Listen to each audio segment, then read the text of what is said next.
Hi, my name is Nola, and today we're going to talk about whether or not we should build a time machine. So in order to build a time machine, you do four things. We need to talk about relativity, some closed time-like curves, some colored holes, and light, lots and lots of light. So who am I? My name is Nola. I'm a fourth-year computer engineering student. I'm a big sci-fi fan. I play in D&D. I'm a level 4 paladin of Kellenvor. I'm a long-time watcher of Ignite. This is my first time giving a talk. Yeah, thanks. So, time machines. So, how to travel forward in time? You just wait. But if you want to travel backwards in time, you'd either buy a time machine on eBay or make your own. So, we're going to make our own. So, in order to make your own time machine, we need to first talk about special relativity. So, special relativity, everything is relative except the speed of light, which is absolute. So, really, it shouldn't be called special relativity. It should be called specific absolutivity. So, the speed of light is constant. Nothing can go faster than the speed of light. Some weird things begin to happen. So, objects shrink as they approach the speed of light. Time slows to a crawl. That's called time dilation. That'll be at the exam on the end, so pay attention. And mass becomes infinite. Also, nothing goes faster than light, and photons are ageless because they travel at the speed of light, so they literally do not experience time.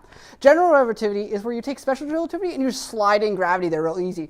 So it means that gravity isn't a force. It's just this intrinsic curvature that any mass applies on the the fabric of space-time. So any sufficient mass, like a sun or anything else like that.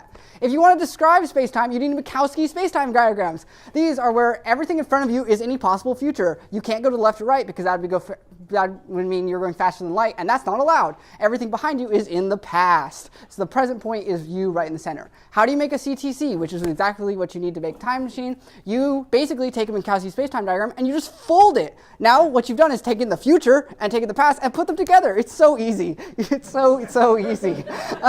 So now you experience time as a loop, thereby making the past the present, the present the past, and that's what time machines are. So there's two ways to make a time machine. There's the space matter time machine and there's the light time machine. We're going to cover space matters first, but you need black holes for that. Black holes are basically massive objects that fit inside their Schwarzschild radiuses. The Earth has a Schwarzschild radius of only 1 centimeter, so it's not a black hole. No particles can escape black holes, not even light. Just all you need is like a neutron star or like the center of a galaxy, and it'll collapse on itself, no problem. Black holes aren't actually black holes. They're red holes. Basically, when a star collapses on itself, it goes to its collapse velocity, approaches the speed of light. Time dilation kicks in. Therefore, you never actually see it become a black hole because it takes forever, infinite time to do that. So, white holes. White holes you need also to make a wormhole. So, Einstein's equations are time reversible. Yay! That means that basically white holes are black holes, but they're exploding instantaneously. Also, time goes backwards inside white holes, because that's fun. We have no idea how to build them, but they're technically, theoretically possible. Wormholes. It's where you take a black hole and a white hole and stick them together. So you take their event horizons, you mix it up, replace it with a tube of space-time, and then the problem is negative energy. It takes 10 billion stars operating at 1 year to make a 1 meter wormhole. That's how much energy you need to keep it open. So, in order to make that, what you do is you basically take a black hole and white hole. One person drives the black hole at 99% of the speed of light out for 6 hours, and then drives it back. They spent 12 hours traveling, 6 out, 6 back. The second person spent 10 years waiting for the first person to come back, because it takes forever. So, the second person waits 10 years and does some stuff. They enter the black hole when the first person gets back, and voila! They just gone back in time to right before the first person left.